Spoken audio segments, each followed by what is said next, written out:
বাইরে দূরে অনুষ্ঠানে আজ আমাদের গন্তব্য গুপ্ত বৃন্দাবন, যা মালদা শহর থেকে 14 কিলোমিটার দূরে ভারত বাংলাদেশ সীমান্তের গৌড়ের রামকেলি ধামে অবস্থিত।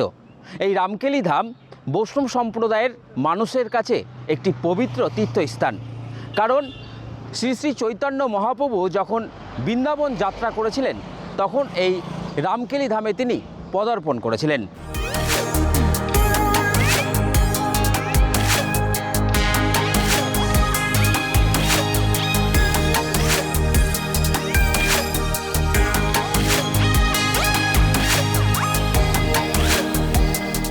এই মুহূর্তে আমরা চলে এসেছি রামকেলি ধামে এবং রামকেলি ধাম প্রবেশের ঠিক মুখেই রয়েছে এই প্রবেশদ্বার।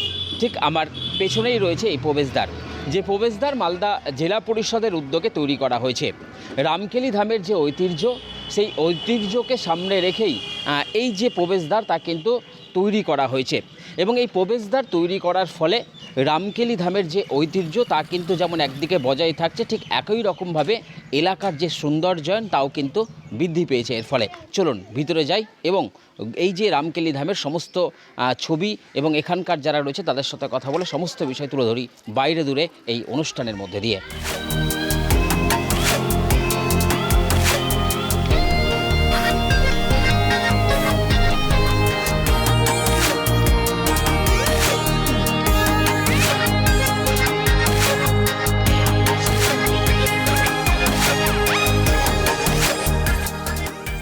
মানুষের সঙ্গে মানুষের মিলন করাতে ঘর ছেড়েছিলেন নিমাই। কৃষ্ণ প্রেমে ছড়িয়ে দিতে চেয়েছিলেন মানুষের মনে। তিনি চেয়েছিলেন মানুষের মনে প্রেমের বিকাশ হোক, প্রেমের বাঁধনে জড়িয়ে পড়ুক মানব জাতি। শ্রীচৈতন্যদেব ষোড়শ শতাব্দীতে কৃষ্ণ প্রেমের মাধ্যমে সমাজ সংস্কারের কাজ শুরু করেন। সমাজ সংস্কারের জন্য তিনি এদেশের বিস্তীর্ণ অংশে পদব্রজে যাত্রা করেছিলেন। নবদ্বীপ থেকে বৃন্দাবন যাওয়ার পথে 1514 সালের জ্যৈষ্ঠ সংক্রান্তির আগের দিন তিনি পৌঁছন গৌড়ভূমে। গৌড়ের রামকেলি গ্রামে 3 দিন থাকেন। সেই সময় গৌড়ের শাসক ছিলেন হুসেন শাহ। তাঁরই মন্ত্রিপরিষদের 2 সদস্য সাকার মল্লিক ও দবির খাস শ্রীচৈতন্যের প্রেমের বাণীর জোয়ারে ভেসে যান। মহাপ্রভুর কাছে মুসলমান থেকে বৈষ্ণব ধর্মে দীক্ষিত হয়ে তারাও কৃষ্ণ প্রেমের বাণী প্রচার করতে শুরু করেন। এই দুজনই বৈষ্ণব ধর্মগ্রহণের পর রূপ ও সনাতন গোস্বামী নামে পরিচিত হন।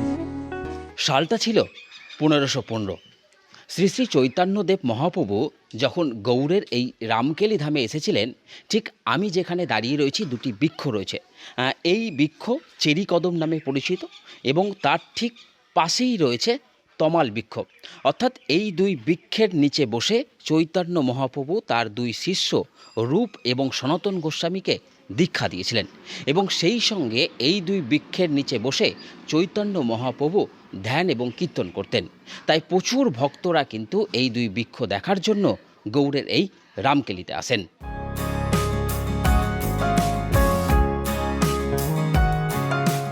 শ্রীচৈতন্য মহাপ্রভু এই 2 বৃক্ষের নিচে রূপ এবং সনাতন গোস্বামীর মাথা ন্যাড়া করে তাদের দীক্ষা দিয়েছিলেন। প্রায় 550 বছর হতে চলল।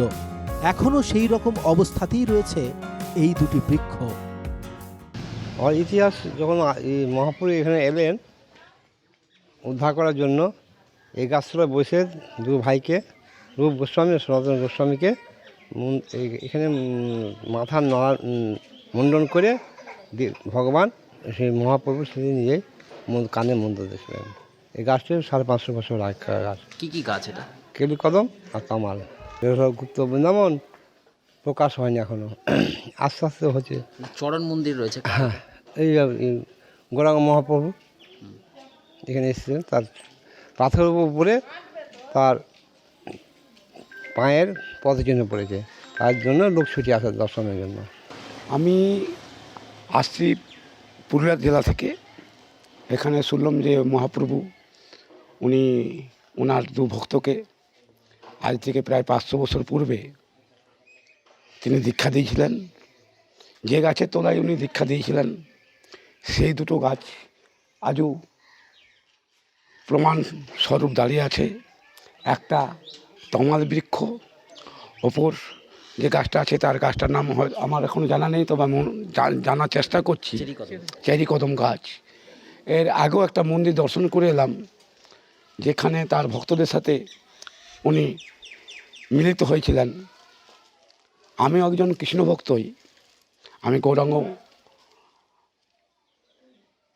দীক্ষা, আমি দীক্ষিত ইস্কন মন্দিরে মায়াপুর আমি নিয়মিত যাই।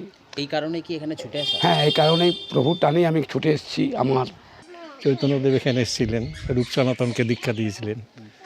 সেই এই যে স্মৃতিটার স্মৃতি বহন করছে, এগুলো খুবই সুখ স্মৃতি। আমাদের ভালো লাগে, আসতেও ভালো লাগে, এখানে কিছুক্ষণ থাকতে ভালো লাগে। হ্যাঁ মাঝে মধ্যে কি আসা হয়? হ্যাঁ হ্যাঁ আসি, আমরা সময় পেলে আসি। কোথা থেকে? এখানে আমাদের প্রোগ্রাম হয়, প্রোগ্রাম হলেই আসি। কোথায় শুনেছেন? আমরা শুনেছি যে এখানে এসে 3 দিন বাস করেছিলেন, আর এবং এইখানে এসে বিশ্রাম নিয়েছিলেন। হ্যাঁ, এখানে রূপ সনাতন গোস্বামীকে দীক্ষাও দিয়েছিলেন। কি কি দেখার রয়েছে এখানে মোটামুটি? মানে মন্দিরে হ্যাঁ। মন্দিরে এখানে বিগ্রহ আছে, রাধাকুণ্ড, শ্যামকুণ্ড আছে। হ্যাঁ, আরও অনেক মন্দির আছে। এখানে রামকেলের সংক্রান্তিতে যে রামকেলের যে উৎসবটা হয়, হ্যাঁ, মেলাটা হয়, সেটা খুব মানে নাম করা মালদার একটা মেলা।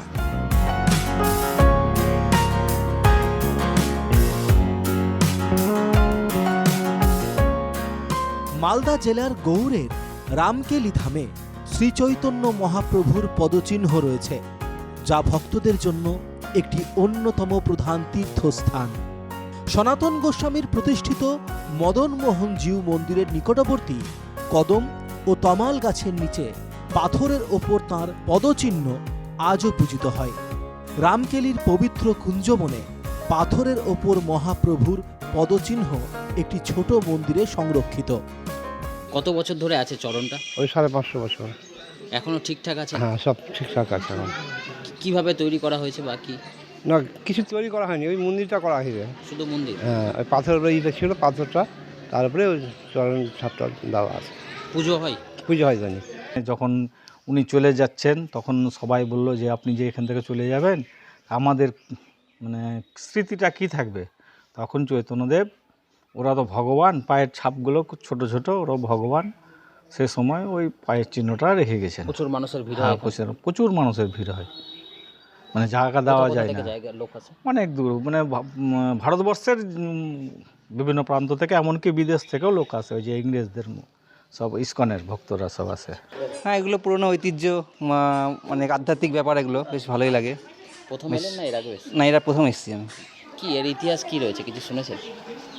এটা শুনছি হচ্ছে মানে গৌরাঙ্গ মহাপ্রভুর প্রিয় যে ভক্ত সনাতন গোস্বামী, রূপ গোস্বামী, সনাতন গোস্বামী কর্তৃক এই মন্দিরটা প্রতিষ্ঠিত। আর ইনি এখানে চরণ চিহ্ন এখন কীভাবে রেখে গেছেন বা কিছু একটা এরকম কোনো আধ্যাত্মিক ব্যাপার বা পুরনো আদি। বৃন্দাবন যাত্রার পথে শ্রী শ্রী চৈতন্য মহাপ্রভু গৌড়ের এই রামকেলি ধামে পদার্পণ করেছিলেন এবং এখানে এসে তিনি রূপ এবং সনাতন গোস্বামীকে দীক্ষা দিয়েছিলেন এবং তারপর 1508 খ্রিস্টাব্দে রূপ এবং সনাতন গোস্বামী এই যে মন্দির অর্থাৎ মদন মোহন জিউ মন্দির সেটির প্রতিষ্ঠা করেছিলেন।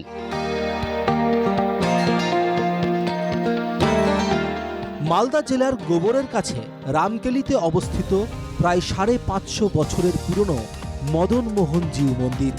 এটি একটি অন্যতম প্রধান বৈষ্ণব তীর্থক্ষেত্র। 1508 সালে রূপ ও সনাতন গোস্বামী এই মন্দিরে মদন মোহন বিগ্রহ প্রতিষ্ঠা করেন। এখানে শ্রীচৈতন্য দেব কয়েকদিন ছিলেন, ফলে বৈষ্ণব ধর্মের মানুষের কাছে এটি একটি পবিত্র স্থান। 550 বছর প্রাচীন বিগ্রহ বা রাধা মদন মোহন বিগ্রহ। এই গৌড় যখন রাজধানী ছিল, হোসেন শাহ যখন রাজধানী করে গেছিলেন, সেই সময় রূপ গোস্বামী, সনাতন গোস্বামী ছিলেন গৌড়ের নবাব হোসেন শাহর মন্ত্রী। তারা মন্ত্রী পদে চাকরি করতেন। ভক্তরা আসে চলে যায়, তাদের খুব বসা থাকার কষ্ট হয়, যার জন্য সরকারের কাছে আমার ছেলে পুজো করে, তো এখানে আমার ছেলে বলেছিলেন আর কি, এখানে জজ সাহেবকে বলেছিলেন যে আমাদের মন্দিরে ভক্তরা আসে, মেলার সময় থাকার কোনো সুবিধা নেই, তাই এই একটা বড় বিল্ডিং করিয়ে দিচ্ছে থাকার জন্য আর কি। একজন ছিলেন রূপ গোস্বামী আর সনাতন গোস্বামী, দুই ভাই রাজকার্যে যুক্ত ছিলেন। একজন ছিলেন মুসলমানের পিরিয়ডে, একজনের নাম রেখেছিল দবির খাস আর একজনের নাম রেখেছিল সাকর মল্লিক। এরা মানে ধর্মপ্রাণ ব্যক্তি ছিলেন। সে সময় চৈতন্যদেব খবর পেয়ে যে এখানে 2 ভক্ত আছে, ওদেরকে উদ্ধার করার জন্য 1515 খ্রিস্টাব্দে 15ই জুন এসছিলেন। সেই উপলক্ষে তার সঙ্গে অনেক ভক্ত এসছিলেন। তারা রাজবাড়ি পর্যন্ত, হোসেন শাহের রাজবাড়ি পর্যন্ত গিয়েছিলেন। ওদের হাতে কোনো অস্ত্র ছিল না। এটা দেখে হোসেন শাহ খুব অবাক হয়ে গেছিলেন যে বিনা অস্ত্রে এত লোক, আমার কাছে কত মানে অস্ত্র আছে, আমার সঙ্গে কোনো লোক নাই, বিনা অস্ত্রে এদের সঙ্গে মানে এটা কী পাচ্ছে এতে। তো ওইখানে মানে হোসেন শাহ ওনাকে আপ্যায়ন করেছিলেন। আর সেই থেকে আমাদের রামকেলি মেলা 1515 খ্রিস্টাব্দে শুরু হয়েছিল, আজও পর্যন্ত হয়ে আসছে।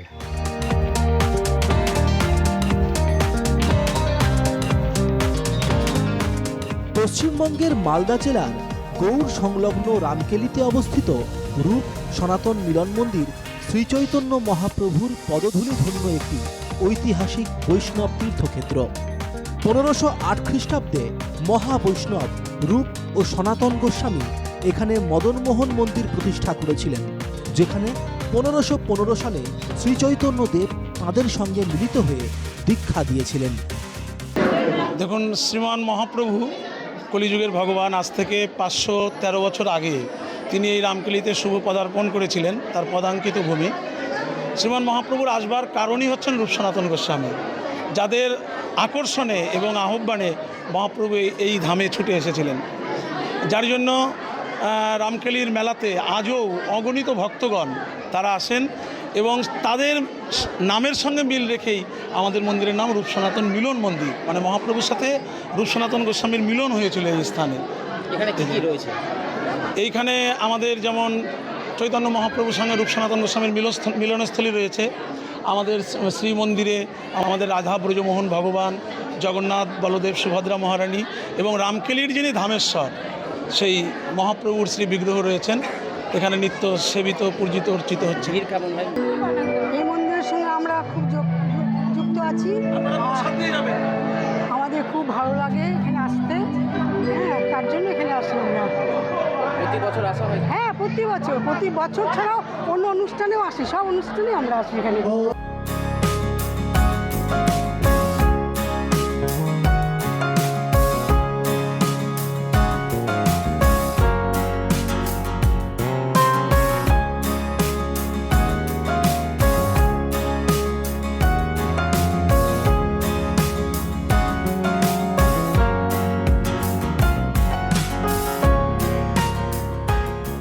মহাপ্রভু শ্রীচৈতন্যদেবের আগমনের স্মরণে মালদার গৌড়ের রামকেলিতে আজ থেকে 550 বছর আগে শুরু হয় রামকেলি মেলা। প্রতি বছর জ্যৈষ্ঠ সংক্রান্তি থেকে শুরু হয় এই মেলা। দেশ বিদেশের বহু ভক্ত এই মেলায় আসেন।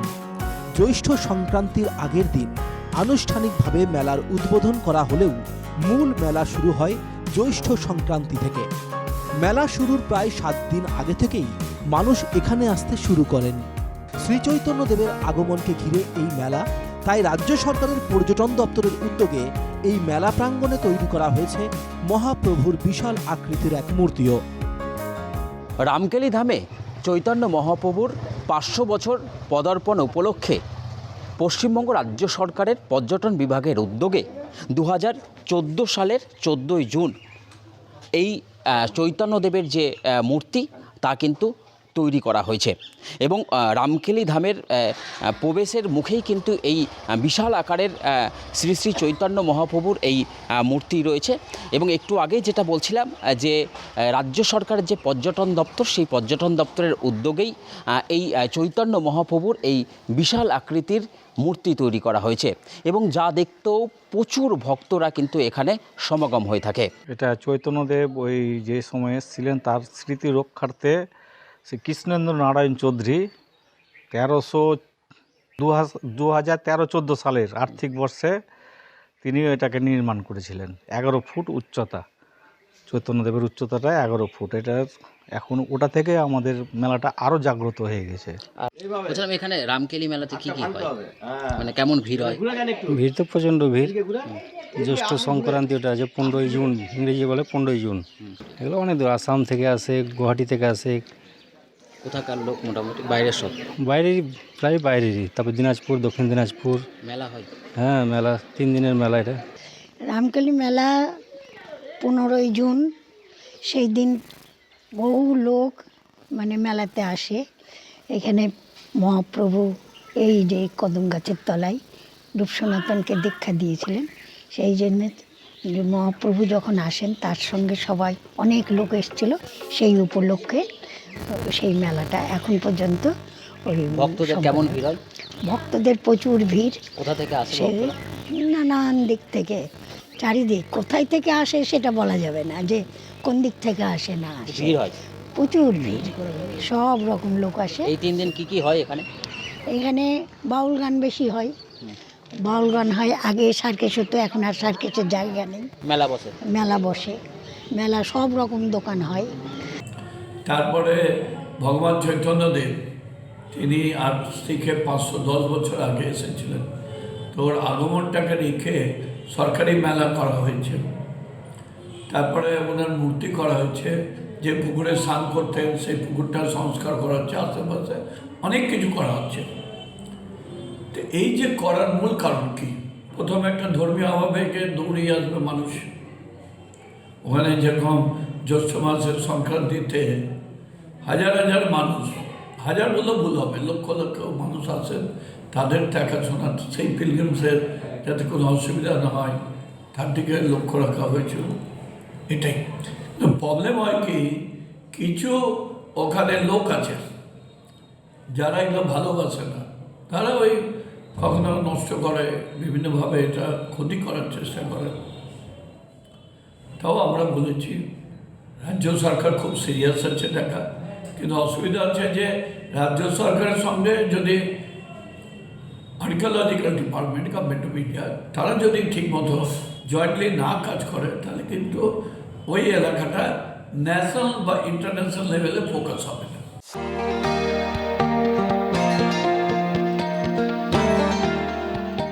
সাধারণত গয়া, বারাণসী, এলাহাবাদ ইত্যাদি তীর্থস্থানে গিয়ে পিতৃকুলে পিণ্ডদান করে থাকেন পুরুষেরা। এই রাজ্যের একমাত্র মালদার এই গৌড়ে অবস্থিত মাতৃগয়া নামে পরিচিত গয়েশ্বরী মন্দিরে মাতৃকুলে পিণ্ডদান করেন মহিলারা। এই পিণ্ডদান হয়ে আসছে প্রায় 500 বছরেরও অধিক সময় ধরে।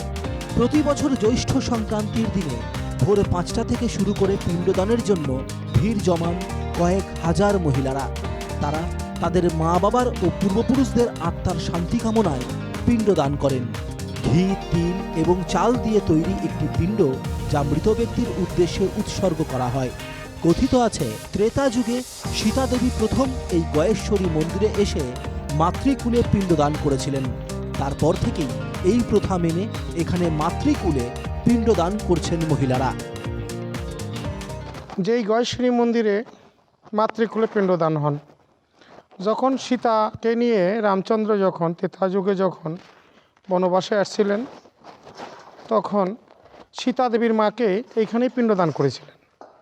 তাই এইখানে মাতৃকুলে পিণ্ডদান, এই গয়েশ্বরী মন্দিরে মাতৃকুলে পিণ্ডদান হয়ে থাকেন। এটা কি আর কোথাও হয় না? এখানে হয়? শুধু এখানেই হয়, এটা মাতৃকুলই হয়। আর পিতৃকুল হলো গয়াতে। কেমন ভিড় হয় এখানে? প্রচণ্ড ভিড় হয় এখানে।